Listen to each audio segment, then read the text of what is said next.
It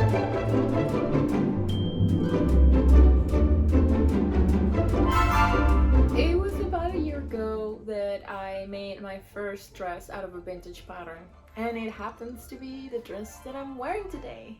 As I am coming towards the year anniversary of when I started sewing this dress, I thought maybe instead I could make a video where I talk a little bit about my vintage wardrobe process so far, which is again very new, but I've been working on it, and I kind of have a goal one day of having a full vintage closet. Everyone starts somewhere, and hopefully seeing my journey might inspire you to sew something similar. I don't really know when I began really being into vintage clothing. I know that it's always something that I've been interested in even since I was a kid, and I've always also been interested in just making clothes. To me, one of those really unattainable skills because it looked so impressive.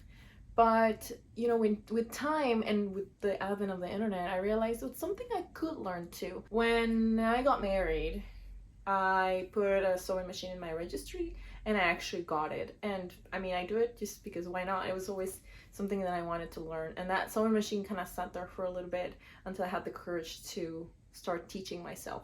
Around the fall of 2020, we went up on a trip up north, and on the way I actually met with a friend that I had met over Instagram, my friend Elizabeth.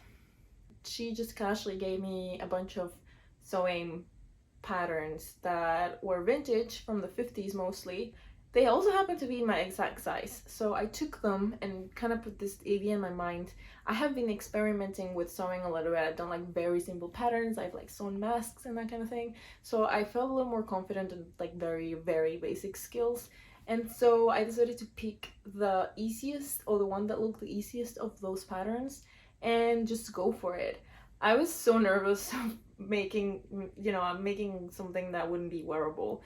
But so that's why I didn't get like super expensive fabric. This fabric is just simple cotton quilting fabric that I got out of like a big box store, and just went for it. So like again, it was a very simple pattern.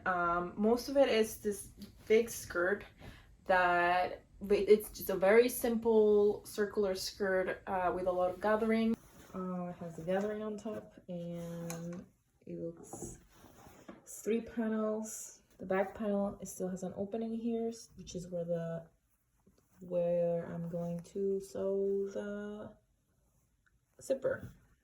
The upper part of the dress, like the bust, just had some darts, and as you can see, like a very simple neck.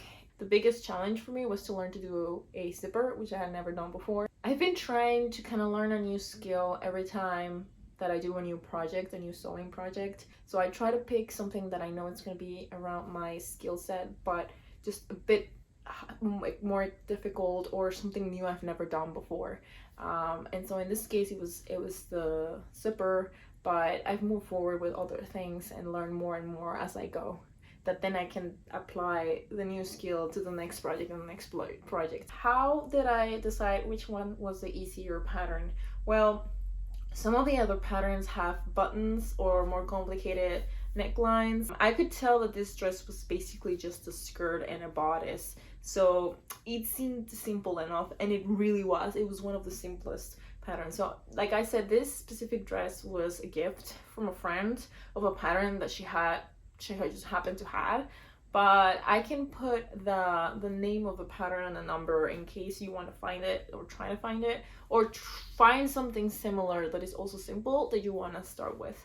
But I would say that there are no rules. You can mix decades, you can use secondhand or simple fabric. It doesn't have to be expensive, it doesn't have to be super historically accurate.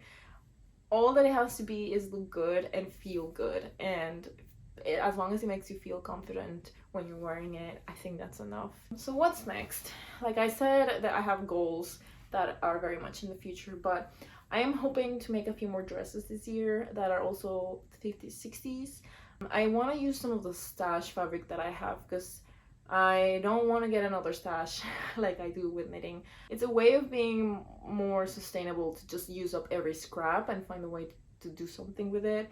either if it's a vintage pattern or not. I do have a few projects in mind that are vintage inspired, so if you find these videos fun, I do recommend following so that you can see more of my process. And yeah, well, I think that's it for today. I hope that if you're interested in vintage sewing, that you take a plunge and go for it, because it is absolutely worth it. Thanks for watching.